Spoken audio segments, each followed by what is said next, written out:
Bonjour à tous, bienvenue sur ABC Juris. Dans la série des vidéos liées au coronavirus, aujourd'hui je vais vous parler du chômage partiel ou chômage technique en lien avec toutes les questions que j'ai reçues sur ce sujet. Alors, la première chose qu'il faut savoir, c'est que le dispositif mis en place aujourd'hui va certainement évoluer en raison de la particularité de la situation. Donc, ce que je vous explique là, c'est ce qui existe aujourd'hui en droit français. Je ne vais pas expliquer la procédure que les entreprises doivent suivre pour demander, parce qu'à mon avis, cette procédure va fortement changer puisqu'elle n'est pas adaptée à un chômage partiel de masse, parce qu'il faut que les entreprises fassent une demande et il y a des délais et il y a certains montants qui peut-être aussi vont changer. Alors, je vous explique ce que c'est d'abord que le chômage partiel ou le chômage technique et après quelles sont les évolutions possibles dans le cadre du coronavirus.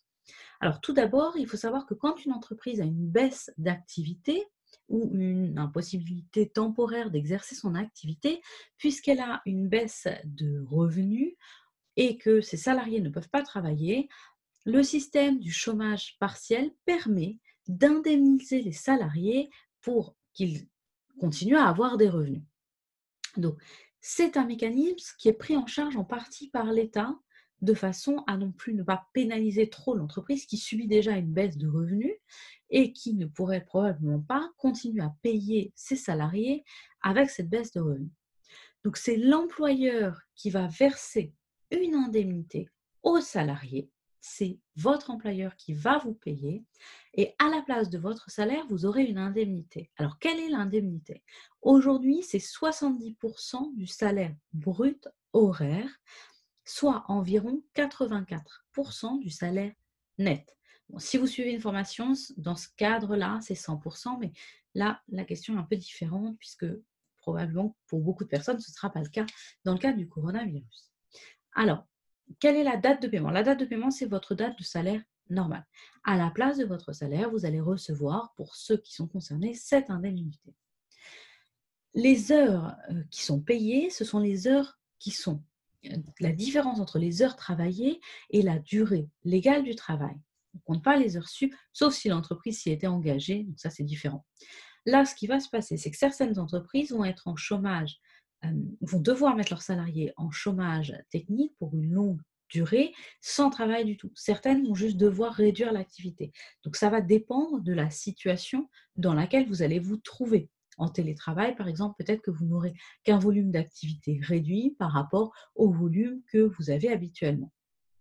Alors, ce qu'il faut noter aussi, c'est qu'il y a une exonération des cotisations sociales et patronales. C'est-à-dire que sur le montant que vous touchez, il n'y a pas de cotisations qui sont prélevées euh, du côté du patron, mais pas de votre côté non plus, sauf la CSG qui est de 6,2% et la CRDS qui est de 0,5% et ce qui sont calculés sur la base de 98,25% du montant qui est payé. Il y a un abattement de 1,75% qui correspond à des frais professionnels. Alors, voici le mécanisme, c'est ce qu'il existe aujourd'hui. Qu'est-ce qu'on peut attendre de ce mécanisme dans le cadre du coronavirus? Alors, ce mécanisme peut rester tel quel. Ce qui va changer, c'est la procédure. En effet, la procédure suppose que les employeurs fassent une demande préalable. Là, il y a pas, les employeurs n'ont pas à justifier aujourd'hui qu'il y a du chômage technique. La situation est telle qu'il y a certaines demandes qui ne sont pas adaptées. Demander de justifier l'existence du chômage technique, ça n'a pas de sens. La nécessité du chômage technique, à partir du moment où c'est l'État qui dit que les entreprises vont être fermées ou ne peuvent pas avoir leur activité normale, ne peuvent pas recevoir du public. Donc ça, des choses qui pourraient changer. Il y a aussi certaines limites pour le chômage technique ou chômage partiel, c'est-à-dire que c'est limité aujourd'hui à 1000 heures par an par salarié. On ne sait pas du tout quelle va être la durée pendant laquelle les entreprises vont pouvoir être fermées. Alors, les arrêtés prévoient certaines durées, mais probablement, on sait déjà aujourd'hui que vu l'évolution du virus, ce sera probablement plus long. Donc, très certainement que les mesures concernant le chômage partiel vont être amenées à évoluer peut-être pour permettre un plus grand nombre d'heures. Tout ça, ça reste de la supposition. Autre supposition, on parle d'une extension, les journaux parlent d'une extension de ce mécanisme aux indépendants. Alors, tel qu'il existe aujourd'hui, ce n'est pas possible puisqu'il n'y a pas de salaire qui est versé aux indépendants. Donc il va falloir voir quel va être le mécanisme qui va être mis en place. En tant que tel, le mécanisme de chômage partiel n'est pas adapté pour les indépendants puisqu'il doit être versé par le l'employeur et également parce que dans le mécanisme tel qu'il existe aujourd'hui, une partie est prise en charge par l'employeur.